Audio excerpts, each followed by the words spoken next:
Hello, San Diego. How are y'all doing?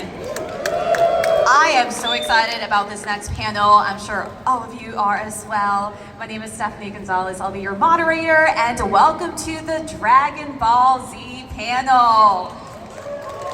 Are you guys ready to meet our awesome guests waiting backstage? Yeah. Okay, everyone, please give a big San Diego welcome to Meredith McCoy. Hello. Make yourself comfortable. Up next, we have Kyle Aver. Kyle always has the cool shirts. That's what I told him. I was like, yeah, we'll talk about your shirts. And next up, please say hello to Monica Brion. My Houston girl. We were reminiscing, talking about the Houston times. Yeah. Next up, we have Linda Young. Hello, Linda. Welcome. We've done so many panels together. I love it. And last but not least, everyone please give it up for Sean Schemmel with the cool shirt as well. Welcome, guys. Make sure all the mics are on. Yeah, I get one. Yes, I'll give the mic to me. Yes. Absolutely. And listen, I feel so honored to be here with all of you. Absolutely, not only Dragon Ball Z, but anime royalty. So thank you guys so much for being here. Give it up for them, guys. It's so cool to have you guys here in San Diego. Thank you all. Much love. Thank you. Yeah. So I have a very, very serious question for you guys. Like, absolutely, probably one of the most serious questions that you've ever probably gotten. Are you ready for Thanksgiving? I'm skipping it. No. Actually, my girlfriend and I, when we do weird things on Thanksgiving and Christmas, because we don't live by our respective families, because they live in Pennsylvania and Texas, respectively, we'll go to like for Christmas, we'll go to like Jack in the Box at midnight. Oh my gosh, that's amazing. Like right before it, and just eat weird and watch weirdos and just people watch. And so probably for Thanksgiving, we'll go to some weird fast food restaurant at midnight and just sit there. That's what we do and do Thanksgiving that way. Although, when I lived in Pennsylvania with my girl, she taught me about Wawa and the Gobbler. Have you ever had the Gobbler? The Gobbler is a sandwich you can get in the Northeast, and it's a hoagie that has everything from Thanksgiving dinner on it. It has cranberry, it has turkey, it has potatoes, it has everything you'd have in a sandwich. Loaded. And it's fantastic. It's called, and you can make one. Just take all the turkey fixings and put it on a hoagie, and that is a Gobbler, including the cranberry sauce. Yes. Wow. That's how I do my the Thanksgiving. cranberry sauce makes it really good. Yes, the zing, because with the salty and the zingy, Yeah, I had one yes. recently. With me, my son's wife's sister is doing Thanksgiving, so I don't know. You should be specific. That's John Bergmeyer, right? That's Yes, the voice John of Tien. Bergmeyer. That's the that's. Tien. Such a fun Yes, fact. where are you, Tien? Yeah, where is he? You know, when he was directing me, he would come in the studio. We wasn't directing; he was producing it, and the director come in, and he would randomly walk in with sunglasses on and go, "I'm Tien. What's my name?" And we go, "Tien," and then he'd walk out. That's Tien. It's really funny. He would wear his sunglasses when Yeah. I was there, and he would call himself the enforcer and say, Yes, the enforcer. And when I was Don't cutting up in the anyone booth, touch my yes, mom. well, if you were cutting up in the booth, would they bring in the enforcer? So I'd be cutting up in the booth, and the director would go, or it'd be Chris Sabat or somebody, and he'd go, I'm gonna bring in the enforcer. And then John Bergmeyer would come in with these smeared sunglasses that look like a cop, and he'd go, "What's going on here? I need to enforce some anime." That's totally what he would do. You're right? Am I That's right? a funny dude. Yeah, John used to do. Yeah. I was the good kid. Nobody ever enforced. You never had to anything. enforce. The I good guess, kid. yeah, oh my god, that's hilarious. My family we're doing something very different this year. We are all orphans now. I don't need an awe, it's all good. But that means that the three of us are like, what are we gonna do for Thanksgiving? And we decided we're gonna go to a restaurant and make somebody else cook for us. Yes. Love that. My wife and I aren't really big turkey fans, but we do love lasagna. So she's a great. That's not gonna fly, Sonny. I mean, probably not, but it's like we'll do that. But she will make holiday themed things like sausage balls, which I like that. which are great with cheese melted in them, and of course deviled eggs. Oh, that's good. That'll pass. Oh, it's so good. But I like the cranberry stuff that comes out of the can, like Me too. boom, when it Ocean jiggles. spray. Yeah, that's the best The tasting one. smooth one. The smooth one. And then it pops out. And it's shaped like the can. That's great. So my family has a running joke, and they have I have those 6 kids and all my brothers and sisters and all that kind of stuff. And so they said they've been planning. I'm hosting actually. They've been planning, and they were like, I bet Meredith hasn't even started. But Yeah, so I haven't. But I'm hosting, oh, so we'll see how this goes. oh, that's gonna be great. No, well, thank you so I much know. for. I am doing the turkey. I have you are? I have bought a turkey and I've started thawing it. But that's as far as we go. That's so good, and it's so awesome to know that you are getting a mini break because you've been on the go, and Dragon Ball Z. I mean, there's such a legacy behind it. You've been part of so many memorable and historical and great moments, and all of the above. So, what does it mean to you to know that you've been part of something so special? I'm letting other people go first because I'll probably talk a lot. So. So we love ya. I'll just That's say, the serious question. I've I was setting all up. been studying the profundity of this since I got on the show because I think in those terms, right? So when I got on the show, I went to a Target one day. Here's the weird thing. I was so naive that I was like, I'm in show business, so everything's going to be legendary because it's on TV, not knowing that lots of shows fail. And I wasn't aware of the power of Dragon Ball. But what I did think about in terms of the profundity of the legacy is I remember going into a Target one day and they were playing Dragon Ball on multiple TVs and my voice was booming across the thing. And I was overwhelmed with fear because I thought, wait a second.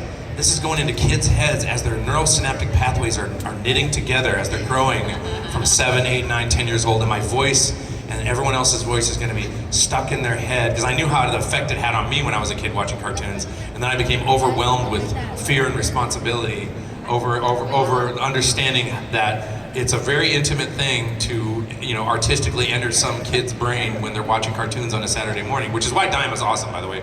And I've thought about this. Oh, and I called a friend of mine who's a biologist. I said, yeah, they're neurosynaptic pattern. It's going to be stuck in there forever. It's different than when you're older because your brain's growing. And I was really, really freaked out about it. So, and the fact that it's actually still surprising to me because when we were done with everything, and then I got a call from Justin Cook saying, hey, we're going to do a movie called Battle of Gods. And I'm like, I thought we were done. And I was like, oh, fine. And it wasn't that I don't love being Goku. It's like, my first thought was, how much am I going to have to scream? Right? Because it's pain, it's pain, especially with the voice you do. It's harder for you to scream than it is for me. Because if you're talking, that's a hard voice to do, right? And I bet you that was really challenging. And so I didn't even know then. And then we did another movie. And it wasn't until we did like a couple of movies and then I had a float in the Macy's Thanksgiving Day Parade that I'm like, oh, this is a thing. This is a worldwide thing, right? And then I looked at this list of properties, and Dragon Ball is like 1 or 2 as a property below Star Wars as a worldwide brand, like a worldwide phenomenon of billions of dollars. Oh, and Dragon Ball is the most massive thing in Japan. It is, One Piece is great, everything's great, but I'm telling you, when it comes down to Dragon Ball, that is the thing for Japan and worldwide. And so it's obvious that Toei is going to try to continue honorably Akira Toriyama's legacy, which, rest his soul, and the gifts he gave us with an imagination and a pen. And what we get to do, and I'm just here to finish it, I think, with everybody else is. And that's the way I think about the legacy of this, and the fact that you guys will teach your kids and then your grandkids. I mean, most of the people in my line weren't born when I started. So that was, what's funny as an actor, and I'm sure you feel the same way, Kyle, because you and I have talked about this, where, we grew up watching Mel Blanc, and we want that legacy. I would love to have a role that I do forever, like Bugs Bunny, that can affect a lot of kids. That's the fantasy as a voice actor, that thing. And we got it as dub actors. To me, it's just as valuable. But to be able to even say anything near that and effect on people as an artist is the greatest gift that you could ever give an artist. So thank you for listening to what we do. Thank you. That's my answer. That's the reason I was gonna let people go first, because I talked too much. That's a great, Beautifully said. answer, I'm surprised, Goku. But Sometimes I like to think. obviously. But you know, I'm sorry I got into some of your brains when you were a kid, because now Goku's making me feel guilty. Oh, you monkey.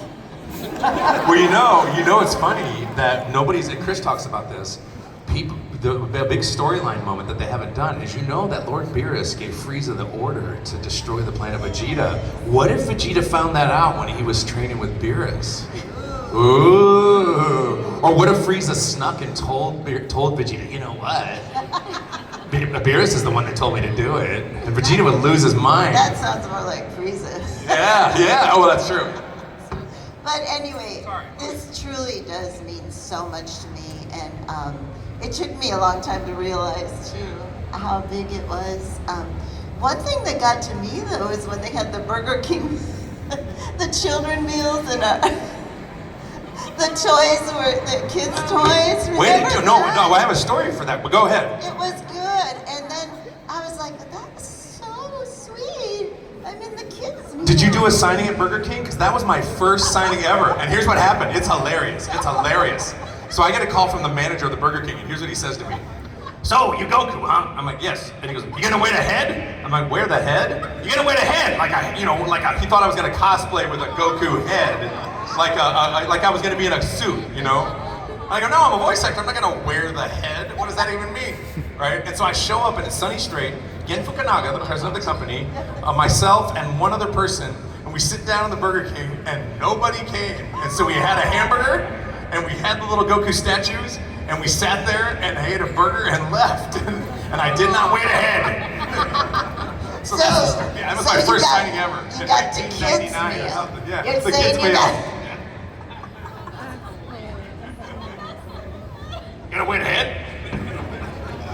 I mean, like they both said, like I think none of us were prepared for how iconic, and especially since the pandemic, how anime has become so mainstream as a whole. Like, I think what really freaks me out is whenever I'm just like doom scrolling or whatever, and like every other video, even if it's not related to anime whatsoever, has like My Hero or Dragon Ball or Demon Slayer in the background. I'm like, what is our life? Like, this is so weird. But I always joke and say that I'm the mom that your mom sat you in front of. You know, like, hey kid, watch this.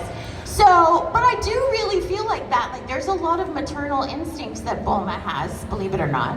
And, but I think those maternal instincts come out for you guys. I think of you guys as like my kiddos. I agree. I never had kids. I consider all the fans my Right, kids. exactly. And you know, I was born without a father, and then I got one later. And it's the legacy of having a consistent voice for those generations is one of the reasons I committed to it. I just happened to pick the worst father in the world to play. Because Goku's not going to show up. You know. Sorry, gotta go. Bye. I'm gonna go train Oob. Bye, family. But I don't Gina care. finally beat you at something, and it's being a good father. Yes. Yeah. Exactly. Man, yeah, so talk about life-changing. Starting as a lover of animation and cartoons as a kid, and then growing up wanting to do that, and then getting to do that, grown up, achievement unlocked, starting as a fan of Dragon Ball Z in the late 90s, and then joining the franchise 25 years ago. And here I am still getting to be a part of that. And it's opened up so many opportunities, travel the world, meet the fans, see the impact it has on everyone, and the great Akira Toriyama that I never had a chance to meet or thank for helping to give me a career. And so unbelievable. It's so cool to see the longevity and see the generations. We talked to fans when they were kids, now they're grown with kids of their own and they're introducing it. And you know, my parents were boomers. They were not into like, hey kids, watch this. And it's like, I tried showing them, they're like, that's nice, son, that's good. We're proud of you, but that's not our bag. It's like, okay, I respect that.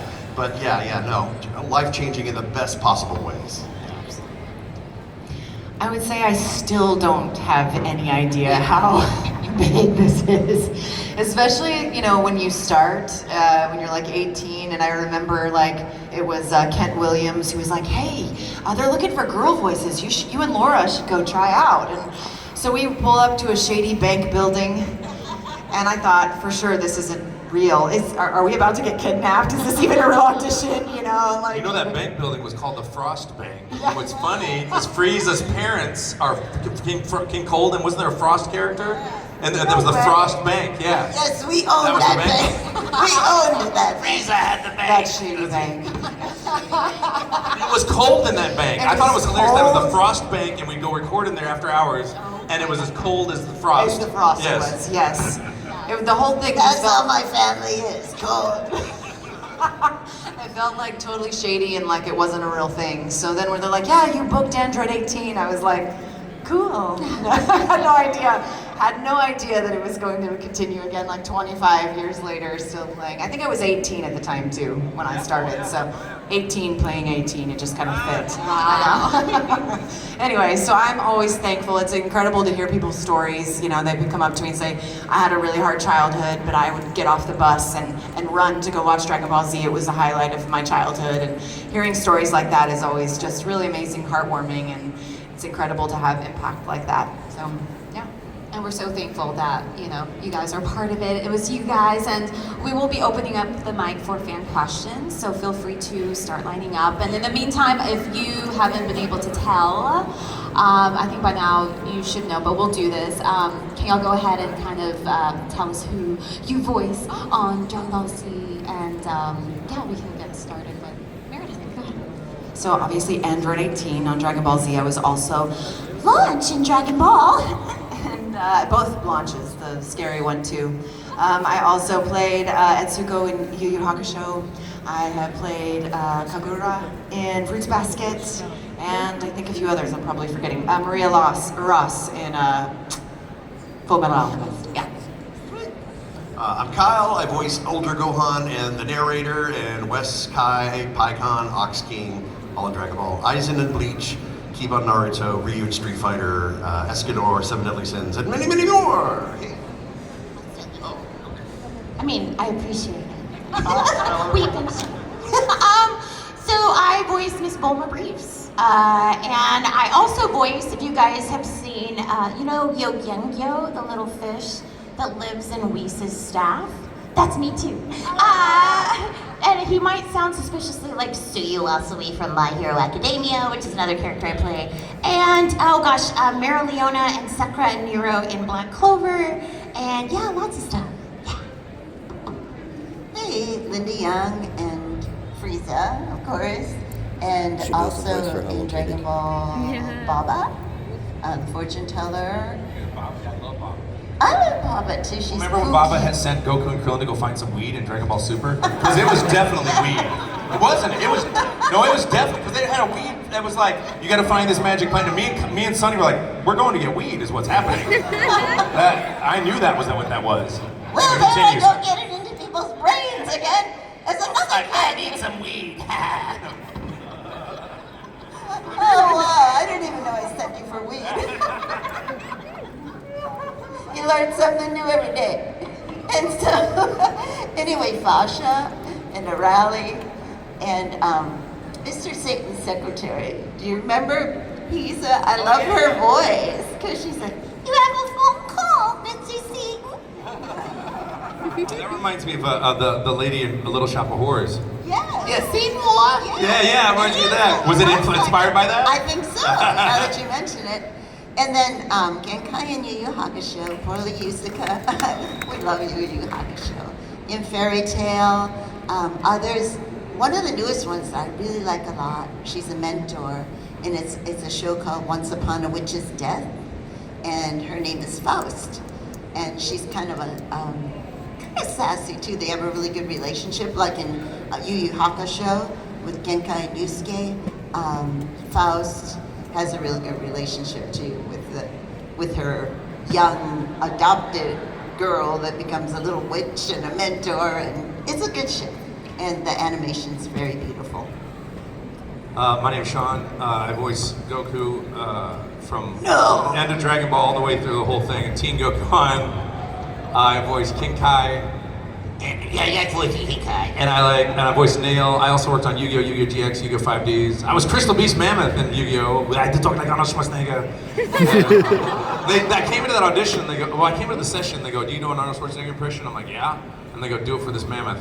And so I just started adding, get to the chopper. I just started adding everything. I worked on Ninja Turtles. I did about 60 different voices because I was always the guest bad guy every week.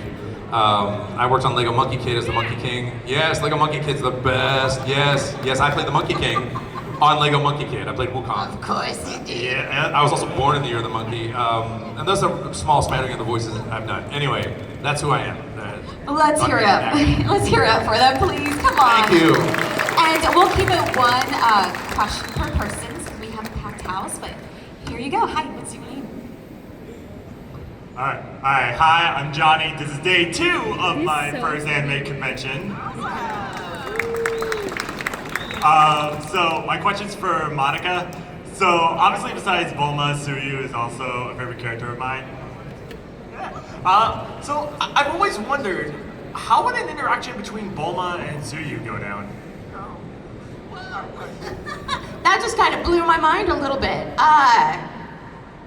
Well, I mean, the one thing that I love a lot about Suyu is she's always looking out for her friends. Like, no matter what happens, she's really, really more concerned about her friends than she is herself.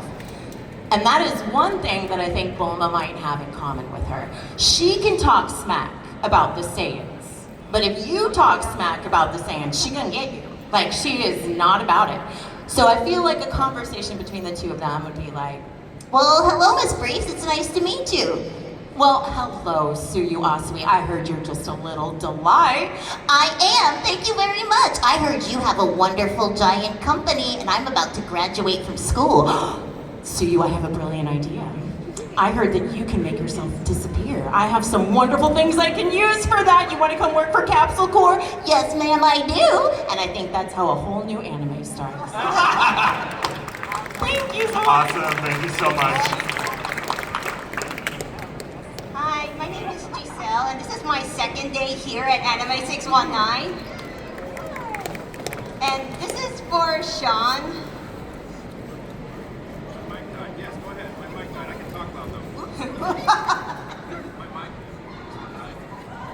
Go ahead, ask your question. Okay. It's okay. For my question for you, Sean, is that when you and Chris voiced Vegeta and Gogeta, and what was that like? Was it hard for you both to voice at the same time? No, it's actually a very specific technique we figured out that's actually really simple if you know anything about digital recording. So if I'm voicing Gogeta, Chris and I decided that Goku was dominant and I would record first. So I'll record the line first and then Chris will just copy me. So if I'm like, let's do it, I'll go, let's do it, and then Chris will go, let's do it, and then they'll slide them underneath each other. And then we use another program called Vocal Line to really make sure they line up perfectly. And we figured out over the years that Chris is a bass and I have a higher voice, and so he can't go as high. So I can't talk way up here, so I'll talk a little lower, and then I'll add a little bit of a Vegeta accent so it blends a little better. And then when it's Vegito, we decided that Vegeta was dominant and Chris would go first, and then I would record and copy him. And we're very good at copying timing because we just do this, right?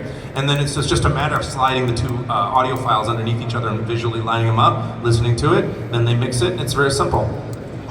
Is her mic working? Oh, is that my bad mic? We have two guests that want to say hello to you guys. Ian Sinclair, Oh, hey, Sunny Krillin. Straight. Krillin and Weiss just walked by.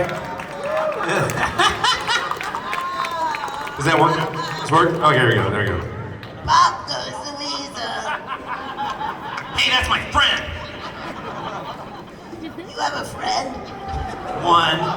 I have one friend. It's called fighting. Hey, good afternoon, guys. I hope you guys are having a great day. Wow, you got a smooth voice. I want you to sing me a song. Okay, how you doing? How you doing, baby? How you doing? Yeah. I was like, yeah, I'm nervous. Oh, yeah. I'm not really gonna ask a question. I just want to say, can you guys just reenact like how your character would react to their sandwich getting stolen? Just that. Like how would they react if their sandwich just got stolen? That's it. Oh my God. Oh man, I want to try the gobbler. It's Thanksgiving. Come on. Something like that, you know? Now I gotta go ask Chi Chi to cook me something, and I'm scared. Goku fears only one person in the universe, and that's Chi Chi. Yeah, what would you do? It depends what kind of sandwich.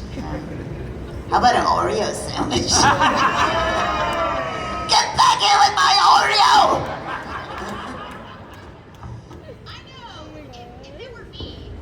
If it were how it would go.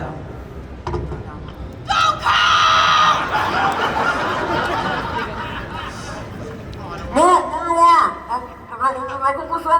Because he's got the sandwich in his mouth, you know? What are you looking for? What? Let's see. Because I forgot to mention this, but I'm also the narrator too, so I could be like, who stole Gohan's sandwich? Find out next time on Dragon Ball Z. You're really gonna steal my sandwich? Krillin, go get it. Thank you guys, thank you. Thank you. My name's Tony. I got a question for Sean. So like, you voice Goku and mostly Dragon Ball voices that are like iconic. I really love all of the voices you do, but I just got a little question. Like, how come you don't voice in more like major enemies, like Sabbath, for example? Because like That's because I've been politically cockblocked. That's why I believe. Because when I worked at 4Kids, I voiced everything. But I think there was a political reason. Because I think I'm a very good voice actor, and I think I auditioned well, and I think it was. And I also moved away. That was also part of it. But if you look at my 4Kids resume, I'm on every show at 4Kids, and they're major animes. I'm in Yu-Gi-Oh, Yu-Gi-Oh GX, Pokemon, Ninja Turtles. I did Lego Monkey Kid last year. I was on Ninja Nonsense. Well, that's not a big show, Ninja Nonsense. But when I was working at 4Kids, I was doing dozens and dozens of voices. And then for a while, Crunchyroll was not auditioning outside of the state. But for a while, they were. And I was like, where's the call? But they did last year offer me a role. And I'm serious about this because I don't believe in like giving somebody a role necessarily. So I didn't necessarily expect that, but I would love to be considered for auditions. And so they called me and said, hey, we got a great part for you on My Hero Academia Vigilantes. And I said, that's cool, I want to audition. I believe in auditioning. I don't believe in just, because I believe in the audition process. They go, no, you're going to be great. So I'll only push back once, and then I'll say, okay. So I'm like, okay, well, I told you I wanted to audition, you won't let me, so fine, I'll take it. And so I'm playing Captain Celebrity in My Hero Academia Vigilantes. So that's the only one I have going right now that I do. But yeah, I stand by my other answer. I think it's political. Oh, I also voiced I voiced the main character in Mars Red. I forgot his name, but I did a much different voice. Because I do know I'm versatile, and it's just factual. It's not about ego. It's just I know what I can do, and it's a very good question. I appreciate you saying that. But there are politics that go on, and I think that's what happened, and I don't mind talking about it because I'm not going to let them hide. So that's how I roll. Sometimes I'm not the easiest to work with, but I always do a good job. I don't. There's a reason I've done over 100 voices over 36 different shows in the last 27 years. So even though you only know me as Goku, King, Kai, and Nail, if you look at my resume, it is actually it's not as long as hers. She has the longest resume in anime dubbing history, but I definitely have over 100 titles to my name. And so it's just because a lot of the mainstream stuff I did over 10 or 15 years ago, and in the last 5 or 6 years, I've kind of stopped auditioning a bit and been focused on other things, especially focusing on Goku and the stuff I have to do there. Because every 2 days a week, every single week last year, I was in studio recording Sparking Zero. So I'm always working on games. So it's that, and I appreciate that you would ask that question because it makes me think that you think I should be in those things. I think I should too, but it's one of those things. Yeah, that's all. Thank you. Thank you very much. Hi, my name is Rihanna. First of all, happy belated birthday. Thank Sean. you. I thought it was your birthday yesterday, so happy Whose birthday? Oh, mine was Friday. Oh, you it's Friday? said someone. Yeah, mine was Friday. Yeah. You said someone else. I said happy belated birthday. Thank you. My mother's is also the same day. Yeah, I had to share I was born on my mother's 20th birthday. Nice. It's crazy, yeah. Well, it's kind of sucked, but it's cool, yeah. Well, because I never got a birthday, because it was like either Thanksgiving, because my birthday fell on Thanksgiving, my mom's birthday, then my grandpa died on Thanksgiving, so then sometimes it's Dead Grandpa Day, and I'm like, where's my, but I buy myself a nice present every year, so.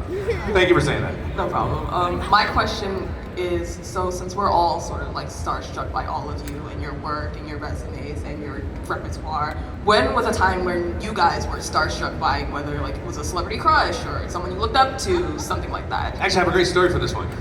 I met Journey in the airport, and I was struck by the profundity of fame because I don't really get starstruck. And here's what happened. Journey the Rock Band, Don't Stop Believing, they're legendary. I think I'm too young for that. Okay, well then you're missing out. Journey is one of the greatest rock bands of all time. I'm not exaggerating as a Gen Xer. Anybody who knows Journey, Don't Stop Believing, all the great hits from the 80s. Yes. So I'm at the airport, DFW airport, and I've just done a convention. And here's the best part of the story. So you know the food court in the DFW airport it has a curve of tables that are along the walkway, and then there's a court area. And I went and bought a sandwich, and I had my tray, and I was looking around for some place to sit, and it was very crowded. And the tables at the very back are stand only. You have to stand, and they're curved. And I see a bunch of guys that have long rocker hair, and I go, those guys look cool. I'm gonna go stand next to them. So I stand next to them, and I'm literally, imagine you're Neil Sean, the guitarist, who is a legendary. When you look up Journey, your mind's gonna be blown, because they're still rocking. They have a singer, they've used Arnel Pineda for years. He's amazing. And so I'm eating my sandwich, and I'm lit, and I overhear words that are like in my industry, recording, producing. I'm thinking, oh, these guys are industry, right? And then I look over at Neil Sean, and I look over his shoulder, and it's this real tall, handsome guy, looks like he's in a soap opera. And I'm like, oh my God, that's Jonathan Cain, who wrote Don't Stop Believin'. He's the composer for that one, he's the piano player. And all of a sudden I felt my brain realize, and I go, are you Neil Sean from Journey? And all of a sudden I felt like overwhelmed, and this neurological thing happened in my brain. And he's like, yeah. And I'm going, oh my God. And I said the stupidest thing to him. Well, I'll tell you in a second. So then I walked past him and said, Jonathan, I'm just gonna say you're a fantastic songwriter. It's a real honor to meet you. So what are you guys doing? He goes, oh, we're playing a show. And I go, did you bring Steve Perry with you? And if you know the story, Steve had to leave the band for whatever reason, personal, and his voice was or whatever, and so they had a new singer. No, we got a great singer, yada yada yada. You come see it. And he was freaking out because they were staying in the same hotel where we were doing a convention and saw all you cosplayers. And he goes, well, what are you doing? I'm a voice actor. You know those kids dressed in a cosplay? I do the voices of those characters. Like, oh yeah, my kids love that shit. And so I was like freaking out. And these are legendary, multi-million record-selling rock band. Steve Perry wasn't there, but Neil Sean is legend. I'm flipping out, right? And I just tried to eat my sandwich. And go, cool. Nice to meet you. I was trying to be. That's the only time I've like really freaked out. Although, you know, we've all had the privilege when we go to conventions where there's other big stars that will be in the green room. So I got to meet my childhood. I got to meet 1960s Batman, Adam West. I got to meet I Dream of Jeannie, Barbara Eden. I got to meet the cast of Star Trek Next Generation. I'm a massive Next Generation. In fact, Jonathan Frakes will say hi to me in the green room before I say hi to him. I love that so much. He is so nice. So that's when I freaked out. That's my long Journey story and how I met them. And you'll understand Journey later, and you might like their music because they're quite good. I will take your word for Yeah, it. please, trust me. I did go to music school, so you can trust me on music. Anyone else have a Starstruck story? So I am Gen X, and I grew up with a movie called The Lost Boys. And it happened at a very pivotal time in my young life. In puberty? Yes! And a whole bunch of hot, sexy vampires was apparently just what 12-year-old Monica needed. So, I don't nerd out a lot because I realize that everybody does, you know, we just do a job, and we're very lucky to get to be put on this pedestal, but we're all just humans. But there was one convention where I had told somebody that, like, oh my gosh, Jason Patrick and Kiefer Sutherland are here, and I think I'm going to die if I met either of them. God. So they told Jason Patrick, so I'm signing at my table, and at one point he goes, hey Monica, and I look up and I'm like, ah! Like just 12-year-old me was like, I don't even know what to do with myself right now. And that was awkward, but then later that night, sometimes our agencies do what are called family dinners, where they'll take like a whole bunch of people from the agency and all have dinner together. I didn't realize he was with the same convention agent that I was. Kiefer Sutherland walked in the room, and I was like all the air out of my body just kind of left. And then he did the nicest thing. He walked around the table to everybody and went, hi, I'm Kiefer Sutherland. Hi, and he came to me and I was like, I know.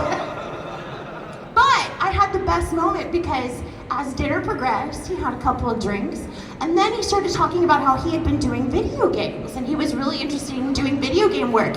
I got to spend the evening huddled in a corner talking to Kiefer Sutherland about how to up his audition game for video games. And I'm like, now you do realize, Monica, she doesn't know who Kiefer Sutherland is. So I also do not know who Yeah, that is. exactly. So And I can tell the entire time. Kiefer Sutherland, if you are a Gen Xer, Kiefer Sutherland was in like all the big movies. If you've ever seen He's Stand a By big deal. Me, if you've seen The Lost Boys, like there 24. was 24. There was a period where probably in all of our childhoods that he was in like every movie.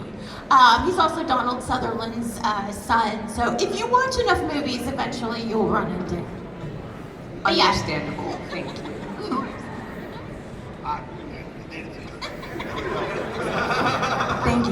responses.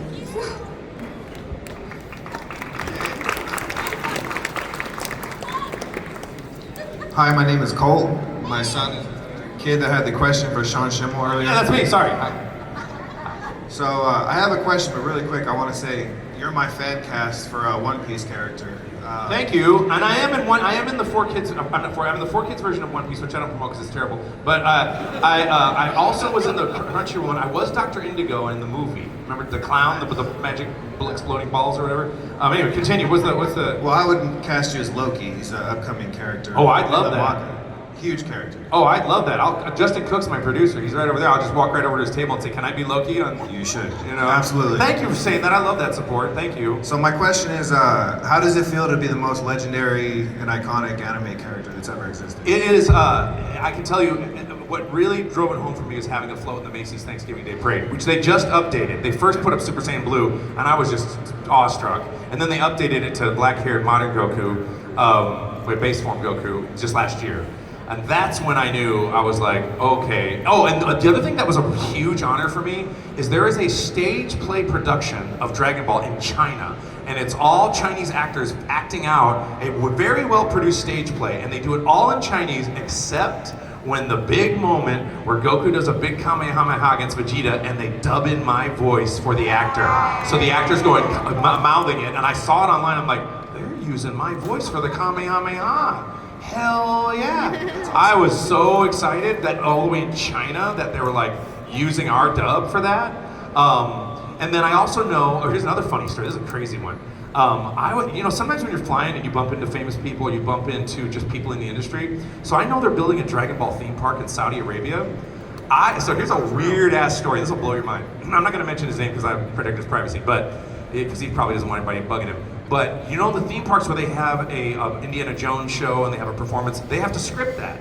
Well, I met a guy at the airport, and we were all kind of stuck on a plane getting shuffled around because of weather. And you know, you kind of get to know people, and we kind of got to know each other, and I figured I'd use industry, and then we start talking, and he goes, I go, my voice Goku Dragon was, I'm working on the Saudi Arabia theme park. And I go, what are you doing? He goes, I'm writing the script for it. He goes, I was talking to MBS yesterday, the Prince of Saudi Arabia, right? And I said, here's my number. If he ever wants to, he goes, well, we want to use your voices on the show. And I go, well, I'm down with it. It's not necessarily up to me because of the contracts and stuff, but this is a couple, like last year, the year before last, which is odd because I had bought a BMW in the pandemic, and my sales guy's dad is the guy that does the animatronics for those theme parks, who was also working on that, who also knew the guy who wrote it, and I called my sales guy, I'm like, I just met the guy, and he goes, yeah, my dad's working on that. And I go, and then they said, he goes, well, they want to use voice. I go, well, anytime you're in the room, if he wants to talk to me, anybody wants to talk to me and follow that, just give me a call. But I know that they have an intention, and this is not an official thing, this is just what was told to me, that they would like to use our voices for that theme park. And I randomly bumped into the writer, and that's when I knew, like, that's another moment. That's the reason I told the stories, because I was like, wow, they want to use our voices at that theme park in Saudi Arabia, which is crazy. So I was like blown away by that. And to me, it's as an artist, it's just, when you're an artist, all you want to do is make somebody feel something and forget about their troubles for a second. And so one of the things I like about Daima, I'm going to pontificate a little bit more, is when I sat down to watch Daima to get ready to record for it, and I knew that Akira Toriyama's wish was to ingratiate kids and inspire kids to watch Dragon Ball, because it's his love letter to children. I realized once the music kicked in that this was a Saturday morning sandwich of good feels. You got your cereal, and if you got an abusive family or a good family or whatever your situation is, we got a bully at school and you're gonna escape that and have your moment. We just believe in Goku and those adventures, and the reason I go so hard in the booth is because I want you to believe that Goku might be real for a second, and if you can do that, you're gonna stand up to that bully, and I had kid after kid after kid come up to me. I used to be 300 pounds, I used to be 200 pounds, I used to have a bully, now I'm muscly, and then they shame me with their muscles, and then I feel like I have to go to the gym because I'm all flabby, because my doctor says it's medically necessary for me to work out. And so I'm like, and it's a guy called the circle of muscles. You go to the gym, listen to my voice, get big muscles, you come shake my hand, squeeze my hand, it's too hard, it hurts. And then I go, oh my God, I gotta go to the gym. And it works. It totally works, circle of muscles. You're going to the gym, and I bet you went because of Dragon Ball. You're in great shape. I did. Yep, and your bicep is inspiring. When I get home, I'm gonna hit the, That's what I love about Dragon Ball. So that's my answer. Thank you. Thank you. Thank you so much. Hello, I hope you guys are having a wonderful day. This is a question from a friend who unfortunately couldn't be here on the last day of the convention, but he has a question for Sean. when you scream, how do you know when it's time to perfectly go all in for that scream during your big moments? I get a huge amount of information. One of the reasons I like dubbing is I get a huge amount of information on my performance from the animation. So when we do video games, you might notice sometimes the performance doesn't quite hit as like you'd like it to. That's not our fault. When you're working on a video game, we often don't have video. We just have a list of things. It'll say light scream, medium scream, hard scream, or light punch, medium. And I don't know the context of the strength of that punch or scream, so I just do something light, medium, or hard. And so sometimes you'll notice in the games, it's not quite, but that's just due to the productions, how we do production. But in animation, I'm always watching it, and I'm always trying to, I always have this philosophy that I want one sound, any word I say, any clip I say to sound good on its own without the context of the rest of the cast or the animation. So then once that's added, my performance and their performance will be elevated exponentially, right? That's part of it. And I'm always trying to make my voice sound as powerful and as emotional as the animation will permit. And I have to match that energy. And I don't feel like I've ever really truly done it because I'm always just kissing the bottom of it. And there are specific things for Kamehamehas, or if Goku's voice cracks, if he's in control, it won't crack. If he's in pain and trouble, I might let the voice crack. And our Kamehamehas are out of tune arpeggios, so if it's a triumphant Kamehameha, it sounds very Kamehameha, but if he's in trouble, it's Kamehameha. It's like a flat 5 or flat 7.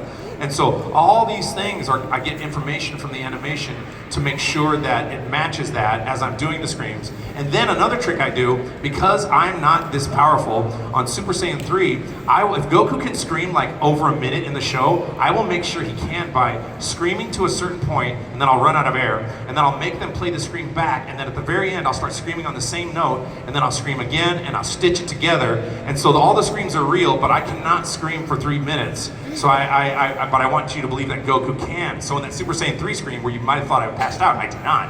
I passed out only during Super Saiyan 4 because the voice is lower and I lose more air per second, and I am squeezing out so much air out of my lungs, I think I'm squeezing a blood vessel or something, and I pass out. But only on Super Saiyan 4. So during GT and in Daima, passed out 3 times. Super Saiyan 3 is not a problem, but that long scream is me stitching digitally together 3 or 4 screams to sound like one giant ass scream so that you will believe Goku can scream that long. And that is the process on how I do that. Ding! And that's just for the screams. Dialogue and which Super Saiyan form I'm in is another process entirely that I'm not going to take this panel up to explain to you, but very good question. Thank you very much. I've had too much caffeine today, sorry.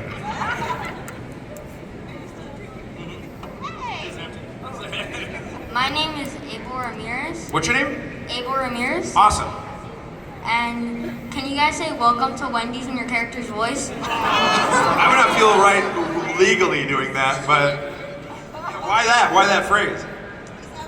How come you're not going, how come you're not asking me this? How come you're not going, so, how long, would you take, do you think it would take between season 6 or 7 weeks? Or, ask a question to where I have to answer 6, 7 like Cartman did, like 6, 7, 6, 7, 6, 7, 6, 7. How come you're not doing that? Come on, you're not cool. I'm cooler than you now. I'm 57 years old. I know what 6, 7 is. I just want to no know idea. if you're getting money from Wendy's. Are you getting a kickback? By Wendy's? I'm not doing a Wendy's commercial. Welcome to 6'7", 6'7". I did my 6'7" joke. I'm not doing an ad for Wendy's. I like their burgers though. I dip my fries in the Frosty. Welcome to Wendy's, you monkeys. Check out the menu and then we'll fight. What's your favorite burger? Do you like Wendy's or do you like In-N-Out? Are you work for Wendy's? Does your dad own a franchise? I hate Wendy's. Is this a 6'7" joke? I hate Wendy's. It's a non sequitur joke? Okay, yeah, welcome. All right. I would say, welcome to the place that has square patties and nobody wants to eat them.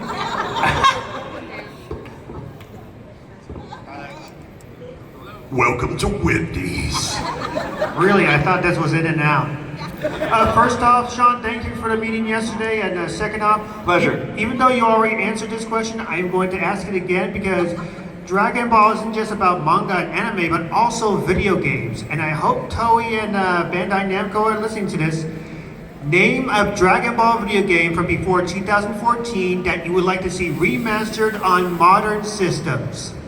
Well, yeah, I picked Tenkaichi 1 or 3, and then we settled on 3 because we thought it was the best Tenkaichi. Kyle, you play these games too, don't you? Do you get ladies play these games? I do play them. I'm terrible at them though. Yeah, I'm terrible at them also. Yeah. I like fighters. One I the know, best. Budokai. Yeah, good old Budokai, where it all began. I mean, they put a remastered collection out. It's funny, when I first started on the show, I remember walking in the office going, hey, how come you guys weren't making a game like Street Fighter, but it's fighting, and it's like 2D fighting, and then many years later, we got Fighter Z. Like, I was like, and in 99, I walked in the office going, how come we're not making a game like Street Fighter that where you fight the Dragon Ball characters? Why aren't we making that? Hey, Clayton Stoltz, that's my name. I have, my friend on the phone right now. Awesome. From Mexico. His name's Kevin. Hola, ¿cómo estás? He's in Mexico. Yeah. As for most questions, I'm sending this one to Sean, and my question is, well, first I need to ask, do you know what Flanderization means? What? Flanderization. Like Ned Flanders? Yeah. Is it a Simpsons joke? No, it's basically a TV trope kind of thing. Oh, it's a term. It's not about Ned Flanders. It's a term. Basically, Flanderization is like when you take like a character's, like small external gags and you make it their whole character. With Flanders, it's like he's overly nice. Who? With Ned, I'm using Ned Flanders as an example. I'm digging this. Go, keep going. Yeah, when you use Ned Flanders, I'll use him as an example. For Ned, his niceness, which is his constant gag, is an exaggeration, of like his it's like a funny, gag. But originally in the original Simpsons episodes, you'd have moments where he'd get mad or he'd do certain different expressions. Right. It wasn't his whole character. So I'm just asking you, do you feel like Goku is increasingly not only more Flanderized in the show, but especially on social media? I'll just throw a joke that you probably saw. My kid Billy is very strong. He survived cancer. And then Goku just comes out of nowhere.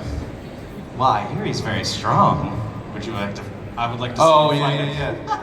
I mean, I'm not offended, but I think it's a little offensive to paint Goku's character development, which is written by Toyotaro and Akira Toriyama and Dragon Ball Super, and they're leaning more into his goofy side. I would call that Flanderization because to me, the way I'm understanding the term, the way you described it to me, is it seems like a purposeful thing that's kind of tropey and not purposeful to the character and is just designed to get a gag or a laugh. I don't believe that Goku has been written that way because of all the other moments in Dragon Ball Super where he's still that way. But I do notice that, and I was taught this because when we first did Dragon Ball Z, Goku was written like a Superman character. He is not, and Akira Toriyama has been very, very clear about this, that Goku likes fighting the strongest no matter what, and if the Earth's in danger, he'll defend them, but he is not Jesus, he's not a superhero character, and he'll say that, well, I ain't no hero of justice. He doesn't look at himself that way.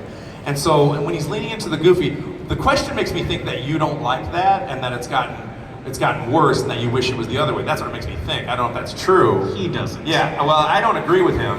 And I'm going to actually be a jerk a little bit and say, I don't agree that there are certain Dragon Ball fans that think Goku and that everything needs to be proud Saiyan warrior. They think it's cool. You're not a real Dragon Ball fan if you don't get Akira Toriyama's sense of humor.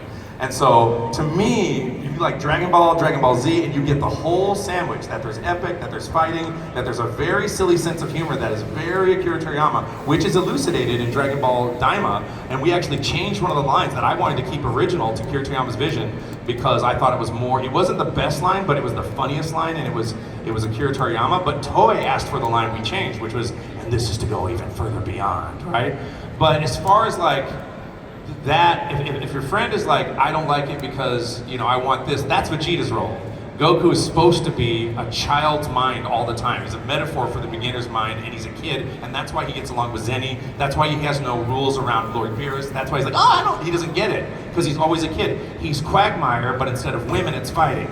Okay? And he's a kid fighting. So I get a little offended for the character, and I'm not offended by the question, it's fine, I don't care. But I get a little offended by people who believe that they want Goku to be this thing, and I think that would ruin Akira Toriyama's vision. And if you like that flavor, I point you to Vegeta. That is the guy you want. When you have Goku being that way, you have two Vegetas on the show, and the dichotomy between the two is what makes it interesting. So oftentimes fans think they know what they want, but they don't realize the real master is Akira Toriyama.